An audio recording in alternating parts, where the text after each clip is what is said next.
Hello, this is Julian with Coffee Reviews, and today we'll be reviewing the Ziwa AA Wash Process Kenya from John Small Roastery. And there's the bag right there. And John Small, based out of Seoul, Korea. And this coffee was featured in a recent blind taste test rankings video where it finished 7th place out of 7 Korean coffees on that day. And going into that blind taste test video, John Small was actually the roaster that I had the most familiarity with, as they have featured on this channel a number of times, largely due to the fact that Airworks has brought them in on multiple occasions. And the main catalyst for purchasing this coffee was to compare and contrast it with the Ziwa AA that we also purchased from Airy Coffee. It'll be interesting to see how this one turned out, as this right here is day 40.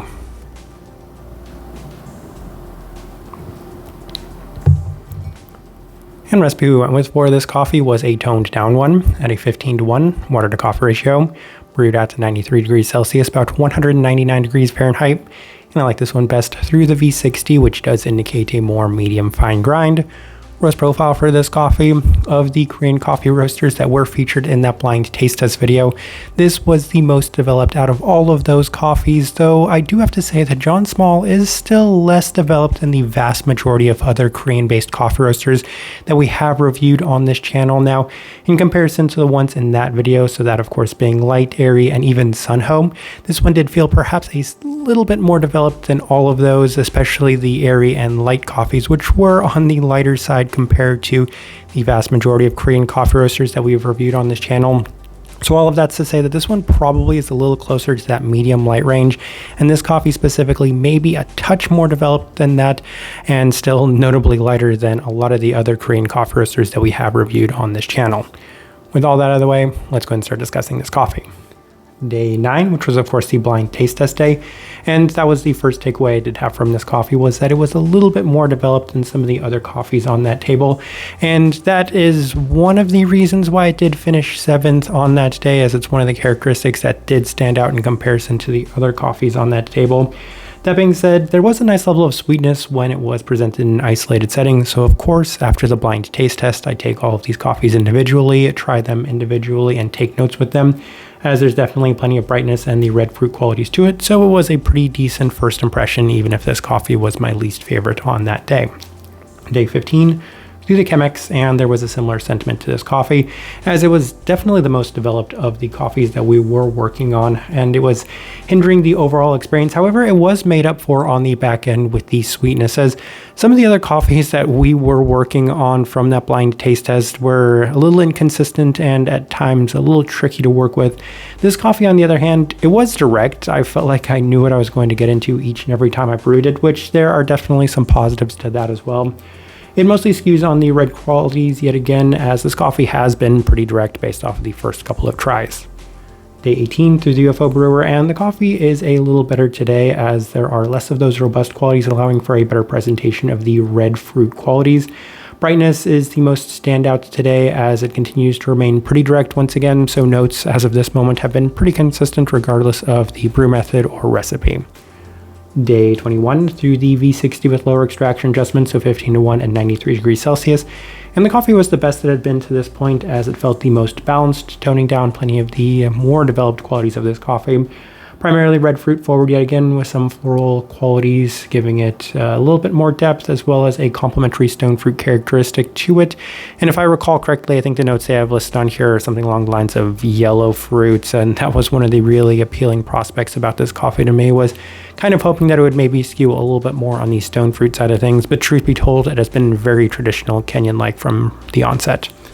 Day 24 through the Chemex with the same adjustments, and the coffee was a little bit better today, as it does feel like it has improved with time. So keep in mind, the first time we tried this coffee was day 9, and some of the other coffees, the light coffees, were already at that day 30 mark, so they were already ready to be consumed, and even I think the Sunho coffees were a little further along. So take it with a grain of salt that this coffee did finish last on that day. As we can see, it's just naturally improved. If anything, this has been the most direct and easy review that we've had from any of those Korean coffees, as it's less savory, less roasty, allowing for a cleaner presentation of the red fruit characteristics, and also offering some sweeter citric qualities as well. So an abundance of positives based off of the adjustments that we've made and based off letting this coffee age a little bit. We'll go ahead and move on to day 27 as we opted for the V60 with our standard recipe. And there were some mixed results as it wasn't particularly great off brew, as it does have a little bit more of that developed quality to it. So this coffee definitely did seem to benefit from keeping the temperatures just a little bit lower. As it does cool down, it offered more sugary qualities to it and a better presentation of these stone fruit characteristics, which weren't nearly abundant at any point, but I would say that at this moment they were just a little bit more pronounced in comparison to the earlier days.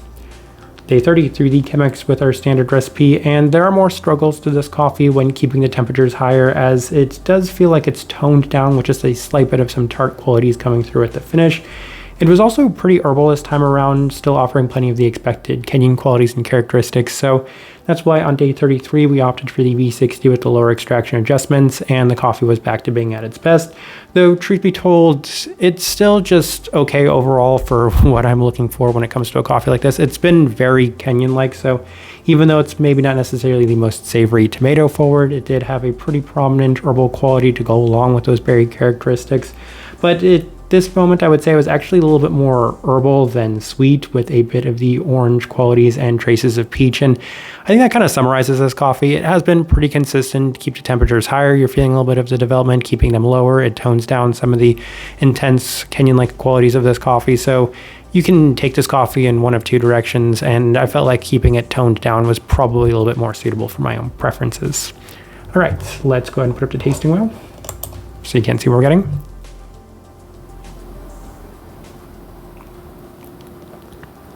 And kind of interesting looking tasting wheel for a Kenyan coffee. Let's go through it.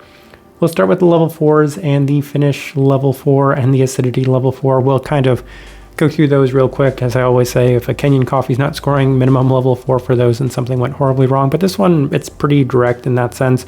Pretty bright coffee, even with us keeping it a little bit toned down, as the brightness was one of the dead giveaways in that blind taste test day, largely because the Kenyan coffees just have a very unique and notable brightness to them. So those two things, pretty high in that sense. And I do have to say that the finish is actually probably one of the better parts of this coffee. It does have that lingering tart Kenyan berry characteristic to it, but also those traces of lighter colored fruits. So that did give this coffee a little bit more depth rather than just being a one-note experience. As florality level 4, plenty of the red floral qualities to it, so that hibiscus always seems to come in mind, which has been pretty consistent with the other Ziwa coffee that we also reviewed, so not too much to add to that. Berry fruit level 4. One of the interesting things to me about this coffee is that they don't have any red fruit characteristics listed as one of the notes on here, but it's definitely still very Kenyan-like. And oftentimes I wonder if maybe some people perceive Kenyans different than I do, because for me, I'm like, this is about as direct Kenyan of an experience as possible. It's bright, it's tart, it's red fruit forward, and it's got red florals. So I don't know why those aren't the primary notes listed on here, but for whatever reason, they have differing notes. Either way, very Kenyan-like in that sense, hence the reason why the berry scored that level 4. Citrus fruit level 4, actually a little bit of a sweeter citric quality. I mentioned the orange characteristic to it. I can also see a little bit more of a bitter, tart, lime-like quality, so plenty of citric depth in that sense. We will go ahead and move on to level 3s, and we have a lot of them. So the sweetness level 3, I said that on some of the earlier days, what stood out about this coffee was that it did cool off into a little bit more sweet of a sense, and I can see that, but at the end of the day, as I was making this tasting wheel, I thought it's much more bright, it's much more herbal than it is necessarily sweet, so we'll keep the sweetness toned down at that level 3 mark. Spice level 3, once again, that's kind of what I'm mentioning. It did have that spiced herbal characteristic to it, and as a result, it's something that we felt was worth highlighting in this tasting wheel at that level 3 mark. I do have to say it had a little bit of that cucumber-like vegetal characteristic, but not to the same extent as one of the other Kenyans that we've recently reviewed. Stone fruit level 3, definitely got traces of that peach characteristic. If I could have brought out a lot more of that, then I definitely would have been significantly happier with this coffee, but that's where we opted to score it. We'll go ahead and move on to the body level 3, and this one unsurprisingly had plenty of texture, even with us keeping the recipe a little bit toned down. Plenty of those juicy Kenyan qualities to it. And then 3 last things worth discussing, and we'll kind of discuss them all together. So that is the cleanliness level 3, savoriness level 3, and then the smokiness level 2. I think I didn't make too much of a point to highlight the tomato-like characteristics of this coffee because they were there the first time we brewed it. That's one of the other reasons why we kept this one on the lower side of the rankings in that blind taste test, was because there was a prominent tomato quality to it. And as you can see, the savoriness did score pretty high there too. So that's one of the reasons why the cleanliness was toned down at that level 3 mark. Also, the slight developed qualities of this coffee. Now, I'm not going to say that it was overly abundant or anywhere near as strong as something like the Kenyan coffee that we'd reviewed from Little Wolf recently, but I did need to notate that largely because the other Kenyan coffees didn't really seem to offer the same level of development, that slightly smoky, roasty quality to it that this coffee did at times. So I definitely wanted to highlight that on this tasting wheel. But outside of that, as I'm looking at this tasting wheel, I do think it is a pretty good representation of what I was getting from this coffee.